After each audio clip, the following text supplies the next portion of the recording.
broke time. That's what we want. We want a mistake. So today's video is on problem solving, practicing, but playing it wrong and not feeling like you're progressing.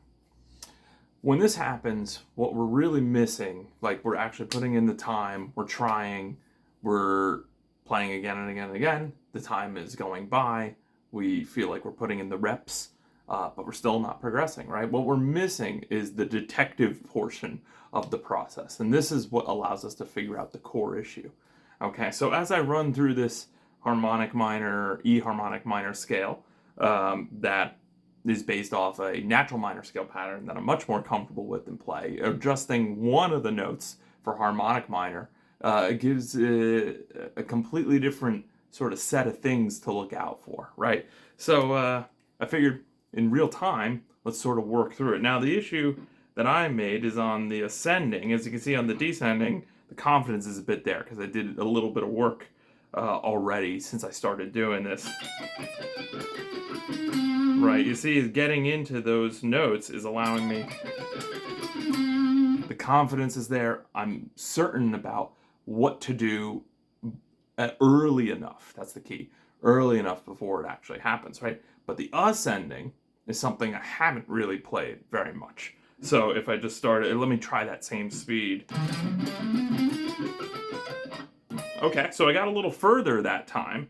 I anticipated what's called the augmented second interval, the C to the D sharp, It's a bit far away from each other. That's the 10th fret to the 13th fret, So that's the challenge of something like this. Even with the gapping, I still have gapping with two fingers next to each other. It's just a little unusual, and sort of only pops out in this either harmonic minor or even those certain hexatonic scales that meet this requirement of sort of what I'm doing here.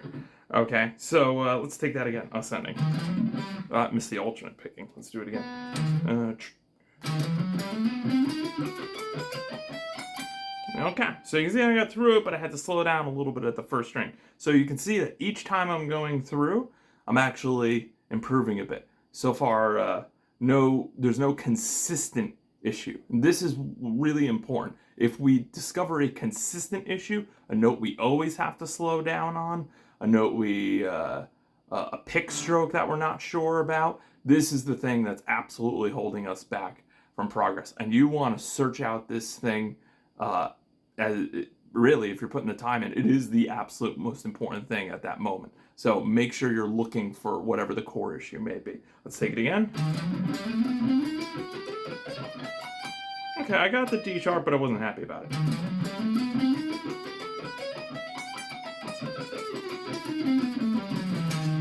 Okay, so just from filming this video and a little prep before, and I started working on this pattern a little, maybe a week ago or so, something like that. Just something that was like, oh, what would it be like to do 3 note per string harmonic minor all the way down? Because it's something I never usually do. Usually I arrange harmonic minor as, something like from the root to the 5th like that, and do like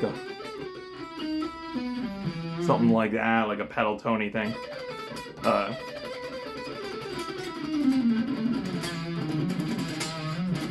We've done the fully diminished 7.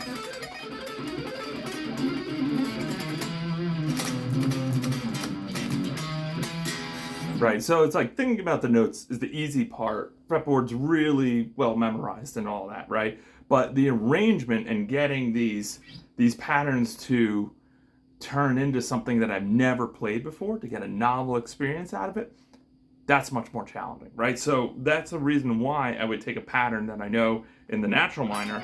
I've been done it a while, there we go. Right, so that becomes so much more fluid, right? The thinking is there. It's something I played a lot, and it's easy to visualize, right? But the harmonic minor version, let's try that speed.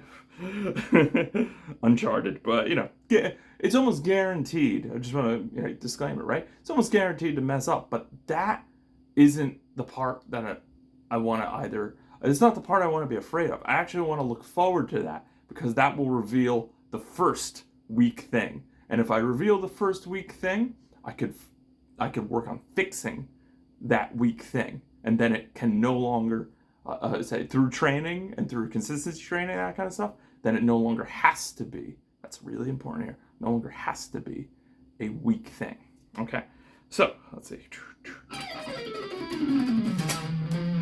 Okay, I got through it, but let's make it a little bit more certain. Yeah, I mean, I'm running it through. There it is.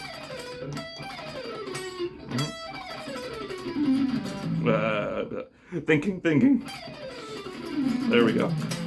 See how I knew it even before I completed the pattern? There's a difference between the feel of 4-2-1 playing the EDC and 4-3-1 playing the E D sharp C. This is just a physical difference that I'm aware of.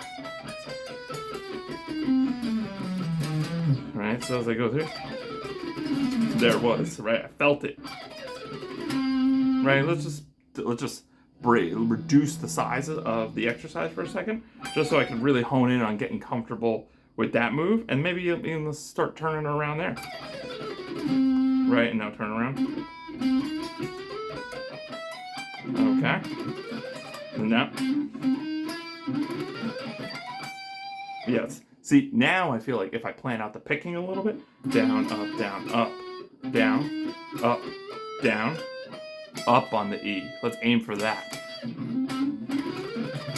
There it was, up on the E. You see? Just like that, without sort of going through it slow, breaking it down. I mean, yeah, I am playing it slow to plot it out, but then I'm just trying it to the best of my ability, how autopilot is currently trained, and seeing what I could do. Bonus points, do it with the eyes closed, see with the eyes closed. But the picking wasn't there. There we go. There we go. No, it's a down.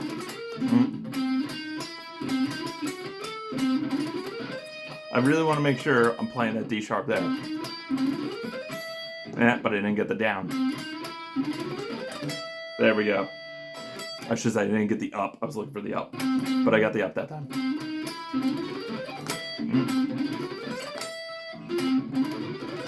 Right, so I've got my eyes closed, doing it all by feel, and this is allowing me. Now, this part's a little bit weird because we're going from the adjustment, right? Some of this is the same, like this. A, G, F sharp is the same in natural minor as it is harmonic minor. But this is different, and this is the same, the G, A, B, B, A, G, right? So it's the transition.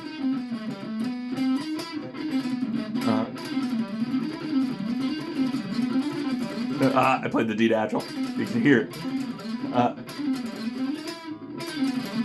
So when you're doing something like this, yeah, you could run it through a lot, but it's hard just to know exactly what went wrong when it went wrong. So what helps is to have just a small amount of notes that you're really paying attention to. Feel free to go at any speed.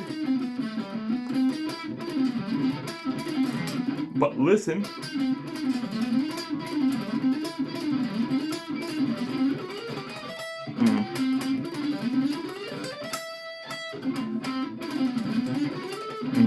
This is the F sharp. Now I'm not even looking at the guitar. I'm just going entirely by feel and visualization. There's my D sharp. But the picking, if I'm going to freestyle it, the picking has to be a little bit more natural. There we go. Okay. So hopefully this delivers the kind of insight that allows you, one, to make progress instantly in your very next practice session, right? Two, allows you to make progress every single time that you pick up the instrument. And that is what it's all about. It's not about becoming a great guitar player and having an effortless time. It's about when you pick up the guitar that you can do what you want.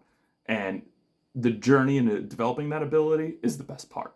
So if you want my help with that, please send me a message.